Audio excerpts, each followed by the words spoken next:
भुवनेश्वर उपकंठ खोर्धा जिला बालीपाटना ब्लॉक अंतर्गत बनमालीपुर स्थित आदर्श शिशु निकेतन विद्यालय पितृमातृ पूजन दिवस एवं वार्षिक उत्सव विद्यालय परिसर में महासमारोह पालित हो जाएगी। विशिष्ट प्रवचक इंजीनियर सन्यासी जी उद्घाटक भाव जोगदे प्रदीप प्रज्वलन कर शुभारंभ करथिला बेले एथिरे मुख्य वक्ता भाव शिक्षाधिकारी विजय कुमार बेहेरा एवं सम्मानित अतिथि भाव वंदे उत्कल महासंघर सभापति विजय कुमार मिश्र एवं परिचालना कमिटर सभापति विजय कुमार बेहेरा विद्यालय अध्यापिका शैलबाला मेकअप जोगदे पितृमातृ पूजन महानता संपर्क में मत प्रकाश करने सहित पितृमातृ पूजन कार्यक्रम प्रत्येक शिक्षानुष्ठान में पालन करा उचित बोली मत व्यक्त करथिले।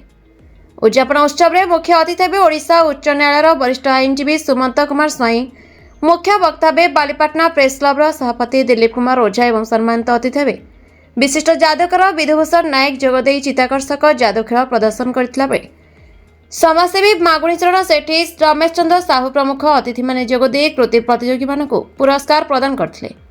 एथे विद्यालय कुंडी कुंडी पिलामानक द्वारा चित्ताकर्षक सांस्कृतिक कार्यक्रम मान परिवेशन कराइतला। परिचालना कमिटर संपादक सुरेंद्र कुमार साहू विवरणी पाठ करथिला बेले शेष में शिक्षक घनश्याम खटेई धन्यवाद देथिले। मंच परिचालना करथिले एडवोकेट अब्दुल बारी। एही उत्सव को परिचालन विद्यालय समस्त शिक्षक शिक्षयित्री सहयोग करथिले। खोर्धा जिला बालीपाटना विजय कुमार भोईଙ୍କ रिपोर्ट संपर्क टीवी ओडिशा।